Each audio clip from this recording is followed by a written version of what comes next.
out to the children. And I have Alex here to my left who's going to help put slides up here of the pictures, because you can't see the books and you might be saying, I can't see the pictures, so adults will be able to see the pictures as well.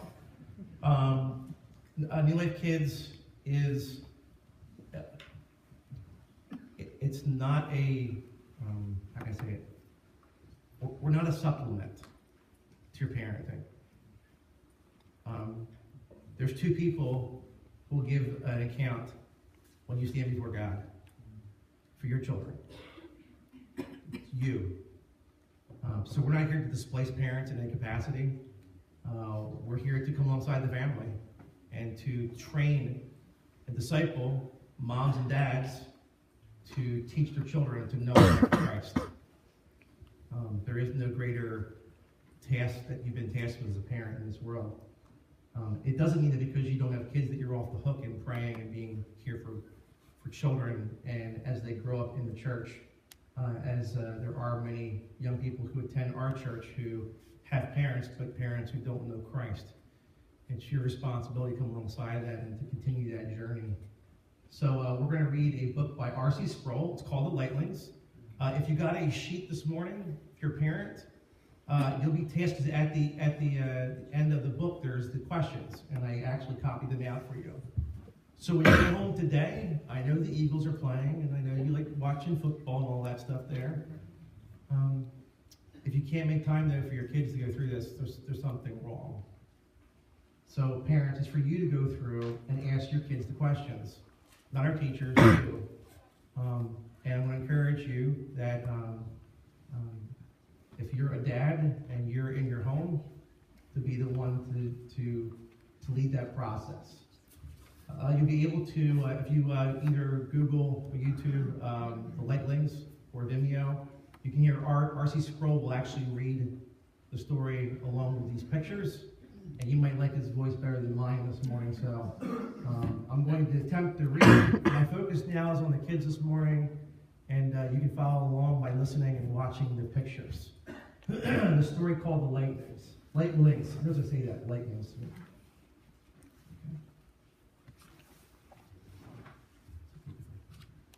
Okay. One evening, in a house in a quiet neighborhood, a little boy was getting ready for bed. The boy's name was Charlie Cobb. As his mother was tucking him in, she covered him with blankets and made him warm and cozy. She knelt by his bed and prayed with him. Excuse me. Then she stood, leaned over, and kissed his forehead. Charlie looked up at her and said, "Mommy, please don't forget to turn on the nightlight before you leave my room." Mrs. Cobb smiled and said to him, "Don't worry, sweetheart. I'll be sure to turn on the light. I won't leave you in the dark." So Charlie's mother gave him one last kiss. She finished putting him to bed and turned on the nightlight next to his bed. And just as she was ready to leave, Charlie said, "Mommy, why am I afraid of the dark?" She said, "That's a hard question to answer, Charlie. Why don't we save that question for Grandpa? He's coming for dinner tomorrow. You can ask him then." "All right, Mommy," Charlie said. "I'll wait until tomorrow and ask Grandpa about it." The next day, just as Charlie's mother had promised, Grandpa came for dinner. Before they moved to the table, Charlie went and sat on Grandpa's knee and said, "Grandpa, may I ask you a question that's really bothering me?" Grandpa smiled and said, "Of course, Charlie. Tell me what you would like to know." And Charlie said, "Grandpa, why am I afraid of the dark? And why do so many people I know seem to be afraid of the dark too?" Grandpa looked at Charlie and said, "That's a very good question. But you know, not only are lots of people afraid of the dark, many people are afraid of the light." "Afraid of the light?" Charlie said. "Well, why would that be?" Grandpa said, "To understand that, I have to start at the beginning. In fact, at the very beginning." Charlie loved it when Grandpa So he curled up next to Grandpa and waited for him to begin. Grandpa started his story the way he always did. Once upon a time, there was a great king who was the king of light. He lived in the light. He made the light. And his light was so perfect and so pure, he was called the king without a shadow. This great king of light made a group of people, and he made them so they could shine brightly, just as he did. He called them his little lightlings. He set the lightlings in a beautiful garden that he prepared for them, a garden that was full of bright sunshine. The sun bathed the garden every day and helped the flowers, plants, and fruit to grow in great abundance.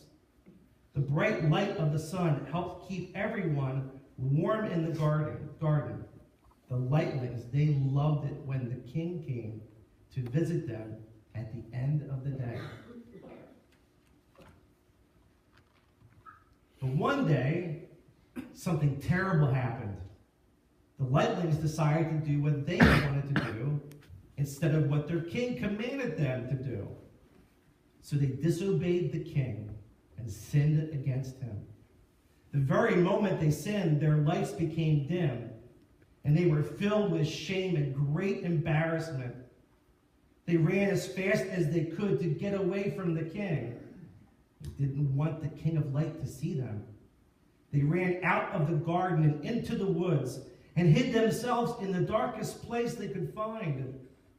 From then on, they were afraid of the light because they knew that there was light. The king would be there, and the king would see them in their shame.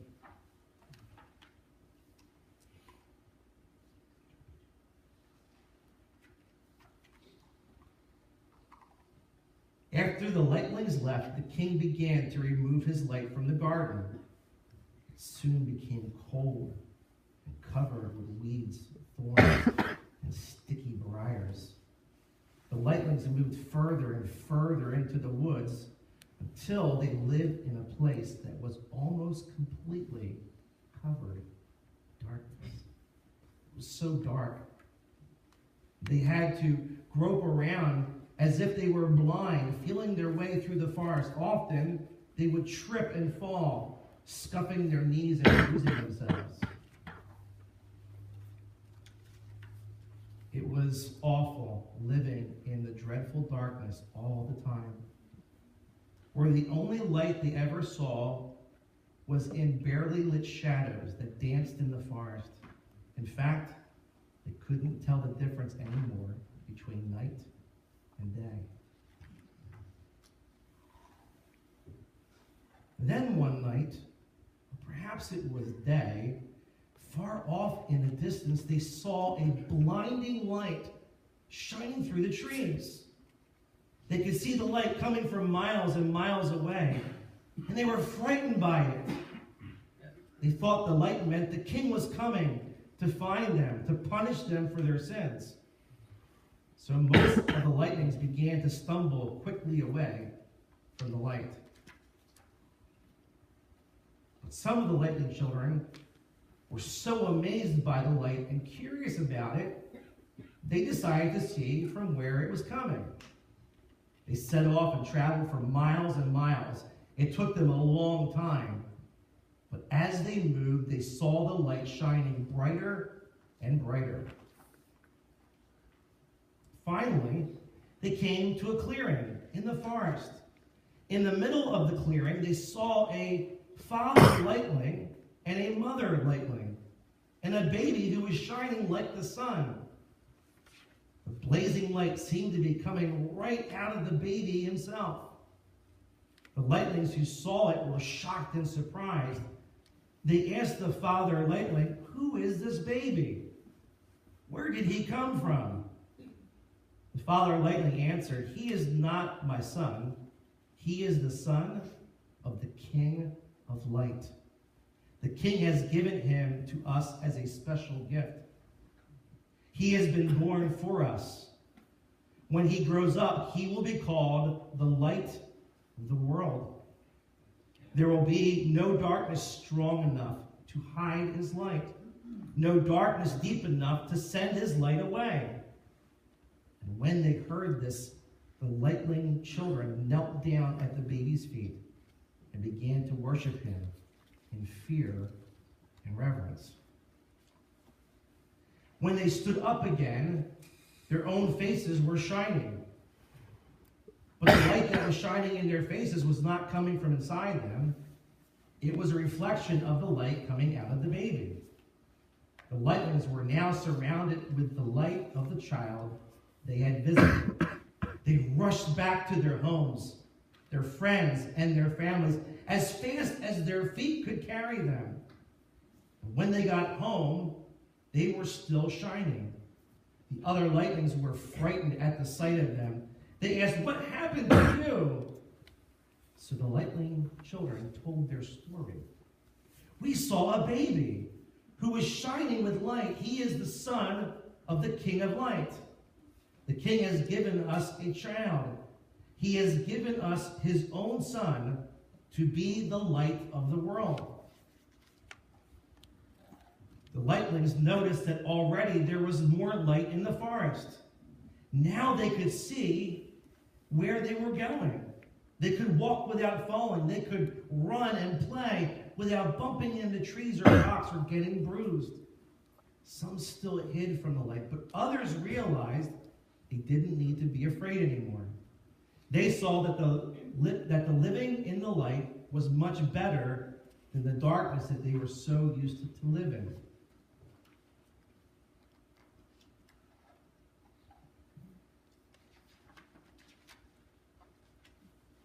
Grandpa looked at Charlie and said, "You see, Charlie, we're afraid of the dark because we were made to live in the light. But someday, all of us who love the Son will live with him forever in heaven. When we go to the dwelling place of the Son, who is now the light of the world, there will be no more darkness at all. Not only that, there will be no more moon. There won't be any stars or even a sun. There will be no night lights, no lamps, no lanterns, not even candles." Charlie asked, "How can it be light if there's no sun or lamps or candles? How can that be?" His grandfather replied, "In the place where the King's Son now lives, the light that shines forever still comes from him. He is the light in heaven. All who come into his presence will never be in darkness again." "Wow," Charlie said. "That sure is a wonderful thing to look forward to." And Grandpa replied, "Charlie, let me make a suggestion. Every time you see the sun, the moon, or the stars, or light a candle, or turn on your night light, remember the story of the King of Light, who brought into the true light in the darkness of this world. Remember that he gave us this baby as a present. As long as you remember that, you will never, ever have to be afraid of the darkness again." Okay, so those who are in 2nd through 6th grade, you